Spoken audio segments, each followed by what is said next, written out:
Good morning, everyone, and welcome to ShortSalePowerHour.com. My name is Fred Weaver. I'll be joined here in a minute by my partner, Kevin Kauffman. We're Group 4610, Arizona's premier short sale team. All right, we're a little tired and weary over the last couple episodes we filmed. Just really quick so you know, the Haffa and I've got the your ham. whole face in this picture. But my whole face is in this picture. I don't know if mine is, but yours is. Well, I think everybody enjoyed the close-up of my nostrils and my mouth from yesterday. I actually will go on record and bet that they did not enjoy it. Okay, all right. I think the first minute of this whole series, I'm starting to understand this now. Maybe the viewers at home have already caught on to this and they fast forward to the first minute. The first minute is us actually just poking fun at one another. I've started to notice that. It's a reoccurring theme. You're easy to poke fun at, though. Absolutely, you are. Anyway, Kevin Kauffman, Fred Weaver, Group 4610, Arizona's premier short sale team. Today is Effed Up Friday, better known as Forgettable or Unforgettable Friday. We're actually going to go to a topic that got lots of viewership and actually, you know, caused quite a stir up in a good way. Yeah, absolutely. But it's been a month or so since we've talked about it, and it's all around Equator. Who's still dealing with Bank of America and Equator? REO Trans Equator. Now, here's the deal. Let's preface this for you. There are two banks out there that we're aware of that we're actively working through Equator or REO Trans. It's the same company. Bank of America and GMAC are both using that right now. And I would actually say... What a difference a bank makes. I would actually say that GMAC is using it, and Bank of America is screwing around with it at best. Oh, that's probably a good way to say that, Kevin. Imagine that. I'm not quite ready to call out some of the vice presidents and senior vice presidents behind the scenes of Equator yet, because I'm going to give them an opportunity to help us with our file, because I'm not just about... BofA or Equator? Oh, BofA. BofA, not Equator. Okay. I'm sorry. No, we'll give them a chance to I'm going to give them a chance to rectify the situation, but we've got like 15 files in Equator right now, and man, some of these are nightmares, and only a couple of them have been really good. Work the way they're supposed to. For whatever reason at GMAC, they're all working the way they're supposed to. And at BofA, so maybe it's not actually the system? No, I'm actually thinking that Chris, the CEO of the Equator, actually has a good product. Oh, so the product might actually be good. In fact, it is. Maybe it's like the user behind the scenes that's using it. In fact, Chris, maybe you want to start charging BofA more because they're really screwing up your system and putting out a bad word. In fact, I might just cancel the contract altogether and just work solely with GMAC. Absolutely. Maybe go to another bank like Wells Fargo, who also has a pretty good system in place and can run things. Okay, so anyway, enough of that. That was more banter. Yeah, I like Wells. Good. Well, no, so do I. I like them a lot. So let's talk about some specific situations, or at least some situations around some files. Here's my biggest frustration with Equator thus far. We've had a couple files where we've gone back and forth with like 5 and 6 and maybe even 7 counter offers on one file. Ridiculous. Which is ridiculous. I mean, I can't understand why Bank of America, and I'm specifically talking about Bank of America now in Equator. Bank of America. B of A, okay? B of crap. Here's the deal. I can't quite understand why it takes 7 counter offers to get a freaking short sale agreed upon the terms. There's only like the purchase price, the net proceeds, commissions, and title fees, and HOAs. Yeah. I mean, there's six things. Can you not counter offer them all at once? How can we counter offer 7 different times?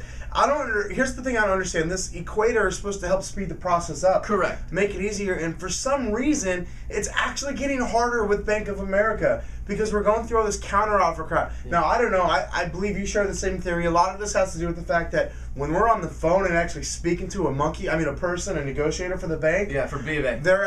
They're able to understand our influence on them and understand that we can close this transaction and they don't get to hide behind the email screen or the Equator screen. So I think that's got something to do with it. Oh, absolutely. But why do we have to take a tool that's supposed to be efficient and effective and make it completely ineffective and a big fat waste of my time and yours? Yeah. Now here's the deal, guys.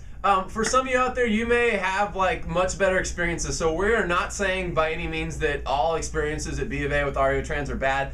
The majority of ours, though, have been less than favorable. Yeah, even though we've closed quite a few of them now and have quite a few approvals, it's like pulling teeth. It shouldn't be this hard when you've got a tool like Equator. The multiple counteroffers are extremely annoying. Okay.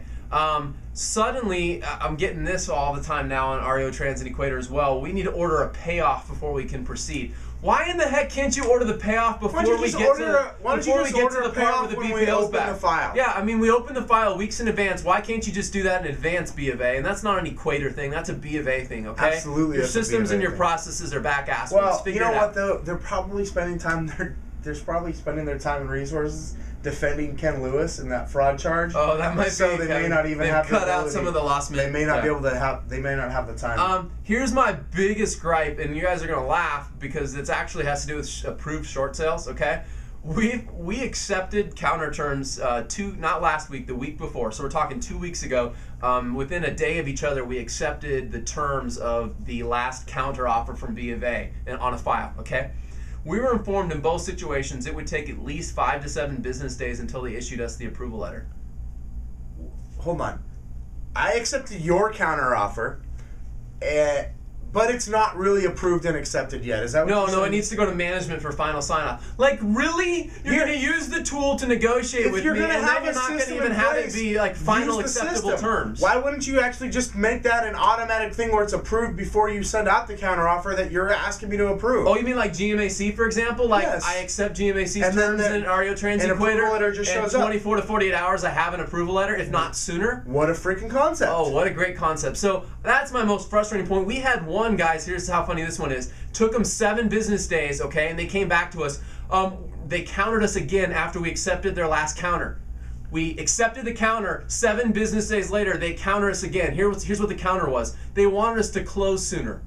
If you hadn't taken the 7 business days to actually give me the approval letter, I could have already had the closing schedule, Bank of America. Pull your heads out of your behinds. Please, this is not that hard. You're making it difficult. You're getting me almost as mad as I am at U.S. Bank and Chase Bank of America making things difficult since 1983. Okay, so here's the deal, guys. Effed Up Friday is not intended just to be a bitching session, but we have to get some stuff out.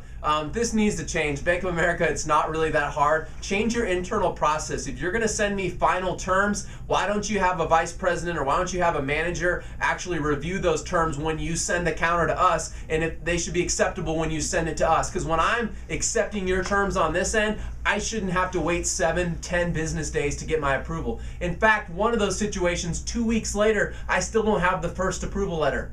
I just got the second approval letter last week, or the other day, excuse me, yesterday. I still don't have the first approval letter. 2+ weeks. Speechless. Okay, anyway, guys, Equator, a work in progress at Bank of America, running pretty smooth at GMAC from our opinion. We'd like to know what you think. We've got a Shift audio here today. Gary Keller, Dave Jenks, and Jay Papazan. I'm just going to do that, Kevin, so they can see it.